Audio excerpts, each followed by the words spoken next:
So yes, so we come to Houston. He can't drive, and honeymoon was canceled, so he's going to work. Derek had a 325 Yeah, but it was a 5 speed. BMW, but it was a 5 speed.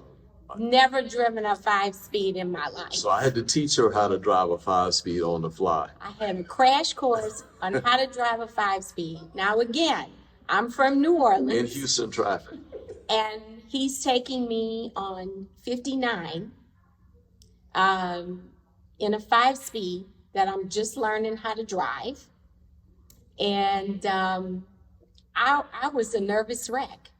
And when I dropped him off at work and had to make it back home by myself, I can just remember I was holding on to the wheel, and I just was like, just everybody could just pass me up because I'm not going any faster.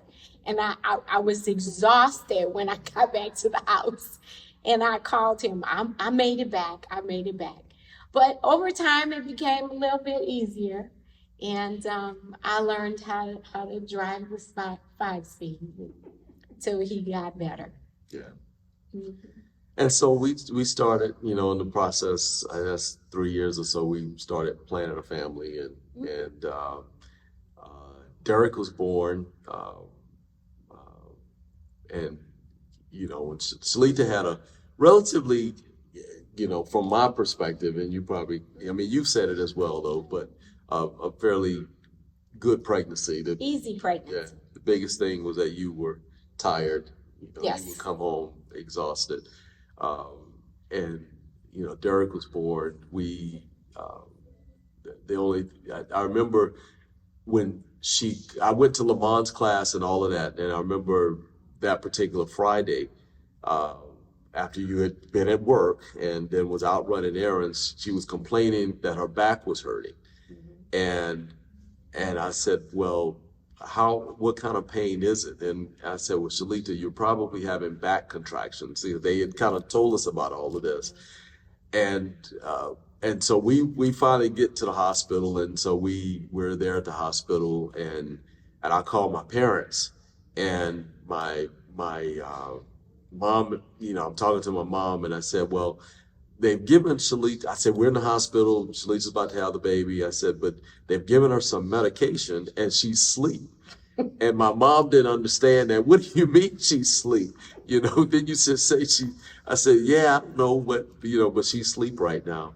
And so they got in the car, they were on their way, and Derek was born Saturday morning, the next day.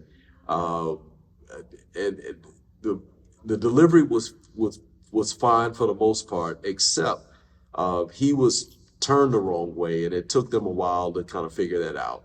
But once he was delivered, he wasn't breathing initially, and then and so it was a few moments there that we didn't know what was going on, and then they told us later that it was something that he had touched his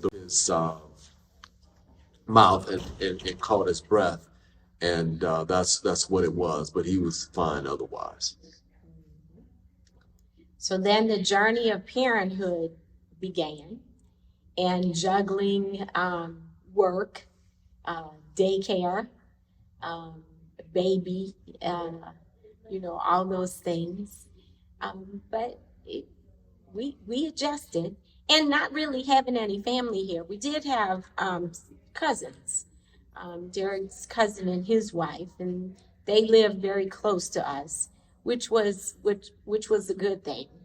And they really helped us out a lot in the early years, especially with both boys. A couple of years later, here comes boy number 2.